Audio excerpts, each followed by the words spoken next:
Well, here we are back again with none other than Chuck Bankoff. Chuck, how are you doing today? I'm doing great, Francois. It's a good day. We had a good day. A nice game drive this morning. Uh-huh. Yeah. So what did you see? Okay, so I saw a zebra. I saw More elephants. More elephants than I ever need to see again. Some buck, kudu. Right.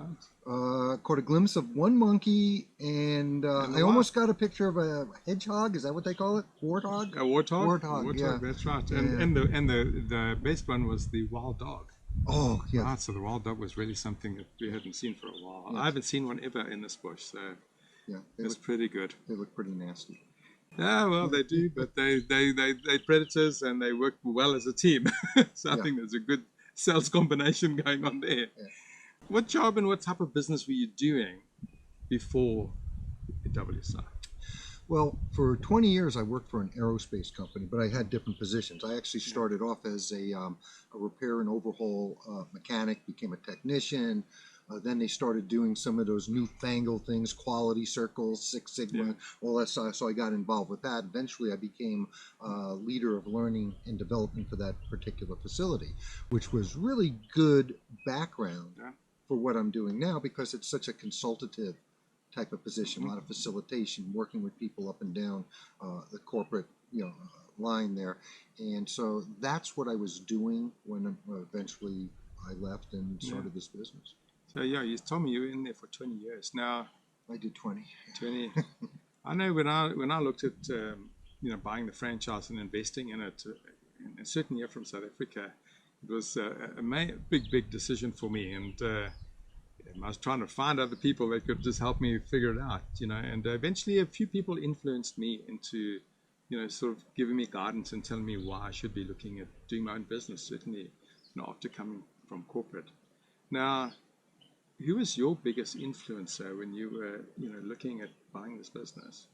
Well, that would be my wife, Marcia. It was a kind of a light bulb moment. We live in a pretty nice place in Southern California. We don't live far from the Pacific Ocean, walk down the block. But the real estate value goes up very high once you're actually overlooking the ocean. Right. And so we were just going for a walk one night, and I did my best Jerry Seinfeld impression. I said, who are these people who live in these houses? And she goes, well, they don't work for Honeywell. And that really is, that little exchange, that's all it took. She's right.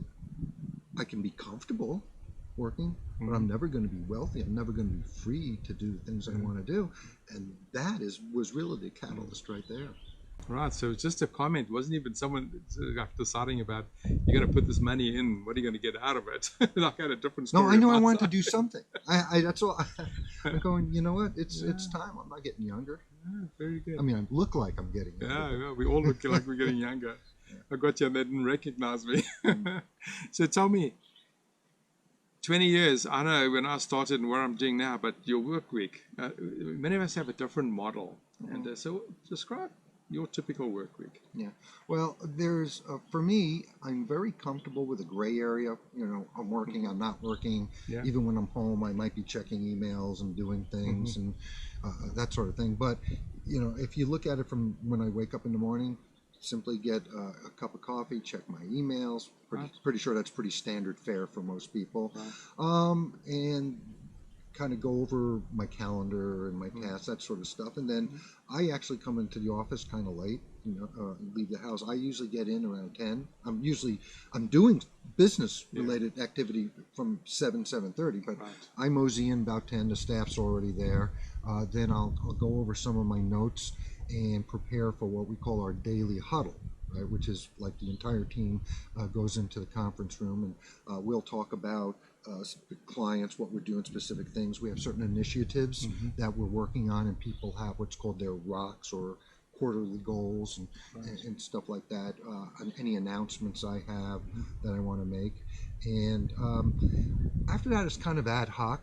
Through most of the day, I'm on the phone a lot, usually sales related things. I'm on the internet a lot. I'm in the morning and before I leave, I'm on LinkedIn. That's because that's one of the largest sources of our marketing. And we do the same thing. It's kind of wash and repeat, Yeah. sort of thing. Friday, though, we like to have what we call lunch and learns. I'll bring in lunch, and we'll watch, say, a video that we go to a lot of conferences, and most of these conferences, they're going to sell you the video. So if you buy the VIP package, that's what makes it worth it. So I come back and I have all these streaming videos from really high-end speakers, and we sort through them to see which ones are most valuable, and we'll have lunch, watch video, see what kind of takeaways we get from that. Then Saturday, I actually enjoy working on a Saturday. There's no distractions. I'm almost always the only one in the audience, and I get to work on the things I want to work on. It's not necessarily client related. It's more business development type of things. Those are the days I'll write my blogs if that's what I'm doing, or really kind of fine-tuning some initiatives, marketing initiatives, things like that. So, yeah, I found that.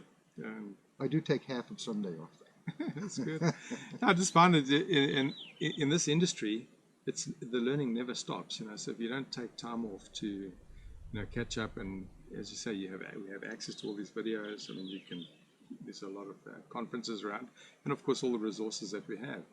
If you don't take that time out to, certainly as a business owner, and try and implement these, you would just stagnate and stay behind. So. Yeah, and for the first time, I took one of my staff members with me. Usually I just go to these things and I bring back the information, but that was really valuable for two reasons. One is it re-injuvenated his commitment to the company, that he was so honored to be able to, I paid for his hotel, the whole bit, and so he just ran with it. We divided and conquered, went to different events there, then we'd get back, compare notes, and his assignments are predicated on the things that we learned there. And quite frankly, we're going through a transition for some of our packages that we offer our clients based on that, and I had given him the assignment to take that information and come back to me and the team as a presentation what our next business model looks like for our vertical market. Excellent. Thank you, Chuck. That was really interesting.